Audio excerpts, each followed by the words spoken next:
दोस्तों, कैसे हैं आप लोग? यकीनन अच्छे होंगे। तो दोस्तों आइए आज हम बड़े मदारिस के बारे में बात कर लेते हैं। हिंदुस्तान के टॉप मदारिसों के बारे में बात लेते हैं, यहाँ बात कर लेते हैं, लेकिन यहाँ कंपैरिजन नहीं करेंगे कि कौन बड़ा है कौन छोटा है और किसकी तालीम कितनी अच्छी है, उस पर बात नहीं करना, बल्कि सिर्फ यहाँ चंद मशहूर मदारिस को आपके सामने ज़िक्र करेंगे। तो सबसे पहले हम ज़िक्र करते हैं अल जामियतुल अशरफिया मुबारकपुर का। तो देखिए, ये हिंदुस्तान की कदीम और दीनी तालीम की मियारी दरसगाह है, जिसका पुराना नाम है दारुल उलूम अहले सुन्नत मदरसा अशरफिया मिसबाहुल उलूम है। जामिया अशरफिया मुबारकपुर भारत में अहले सुन्नत व जमाअत हनफी बरेलवी मसलक के मुसलमानों की सबसे बड़ी इस्लामी दरसगाह है। यहाँ पर हज़ारों बच्चे तालीम के लिए आते हैं और तालीम हासिल करते हैं, और जब यहाँ से फारिग होते हैं तो उन्हें मिसबाही का लक़ब दिया जाता है और वो मिसबाही कहलाते हैं। लेकिन यहाँ दाखिला लेने से पहले इम्तहान देना पड़ता है, और जो बच्चा इम्तहान में कामयाब होता है उसी का दाखिला इसमें होता है, और जब फारिग होता है तो मिसबाही के लक़ब से याद किया जाता है। दोस्तों आइए अब दूसरे मदरसे के बारे में बात कर लेते हैं। दूसरा मदरसा अस्सक़ाफ़तुस सुन्निया, जो केरला में मौजूद है। केरला के अजीम मदरसा है सक़ाफ़तुस सुन्निया। तो दोस्तों यहाँ भी रूल कुछ ऐसा ही है कि यहाँ दाखिला लेने से पहले इंटरेस्ट देना पड़ता है, इम्तहान देना पड़ता है, और जो लड़का इम्तहान में कामयाब होता है उसी की दाखिला होती है। और सबसे बड़ी बात यहाँ ये है कि अरबी ज़बान में पर्चा होता है या इंग्लिश ज़बान में होता है, उर्दू ज़बान में नहीं होता।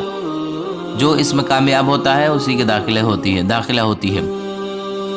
और जब ज़ेरे तालीम रहता है और तालीम मुकम्मल कर लेता है, तो जब वहाँ से फारिग होता है तो उसे सक़ाफ़ी के लक़ब दिया जाता है, और वो सक़ाफ़ी के लक़ब से ज़माने में मशहूर होता है। तो दोस्तों आइए अब दूसरे मदरसे के बारे में बात कर लेते हैं। दूसरा मदरसा है अल जामियतुल अलीमिया जमदा शाही। ये भी हिंदुस्तान के बहुत ही बड़े मदरसों में से एक मदरसा है, जो जमदा शाही में मौजूद है, यूपी में।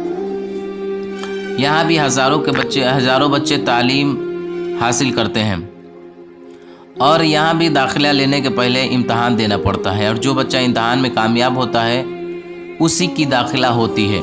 और यहाँ हर तरह के तालीम दिए जाते हैं, दीनी और दुनियावी दोनों तालीम दिए जाते हैं। और दोस्तों और जब यहाँ से फारिग होते हैं बच्चे ना, तो उन्हें अलीमी के लक़ब से याद किया जाता है। अब आइए दोस्तों अगला मदरसे के बारे में बात कर लेते हैं, अल जामिअतुर रज़ा बरेली शरीफ। यहाँ भी कुछ रूल ऐसा ही है कि दाखिला लेने से पहले इम्तहान देना पड़ता है, और जो बच्चा इम्तहान में कामयाब होता है उसी की दाखिला हो पाती है, और जो इम्तहान में फ़ेल हो जाता है उसकी दाखिला नहीं होती है। और यहाँ हर तरह की सहूलियत मौजूद है। बच्चे ज़ेरे तालीम होते हैं, कंप्यूटर भी पढ़ाई जाती है, दीनी और दुनियावी तालीम भी दी जाती है, पढ़ाई जाती है। और जब यहाँ से बच्चे निकलते हैं तो वो रज़वी लिखते हैं। दोस्तों अब एक और बड़े मदरसे के बारे में बात कर लेते हैं, अल जामियतुल अमजदिया।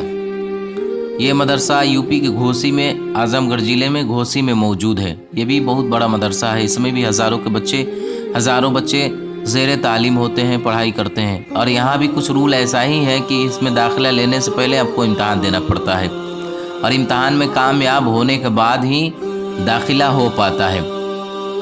और जब यहाँ ज़ेरे तालीम होते हैं बच्चे, और जब मुकम्मल कर लेते हैं तालीम को, तो जब वहाँ से फारिग होते हैं तो वो अमजदी के लक़ब से याद किए जाते हैं। यहाँ से अमजदी का लक़ब मिलता है। तो दोस्तों ये चंद मशहूर मदारिस थे, लेकिन हमने यहाँ कोई कंपैरिजन नहीं किया कि वो बड़े मदरसे कौन बड़ा है कौन छोटा है, बल्कि हर मदरसा अपने अपने मेयार के हिसाब से अजीम है, बुलंद बाला है। तो दोस्तों यहाँ बच्चों की तालीम अच्छी होती है, हर मदरसे में अच्छी होती है। हिंदुस्तान में बहुत सारे बड़े मदारिस हैं, लेकिन हमने चंद मशहूर, जो हमारे इल्म में था, चंद मशहूर मदरसों का जिक्र किया। तो दोस्तों वीडियो अच्छा लगा तो चैनल को सब्सक्राइब करें, लाइक करें, कमेंट करें, बेल आइकन ज़रूर प्रेस करें और शेयर ज़रूर करें। अस्सलाम वालेकुम रहमतुल्लाहि व बरकातुहू।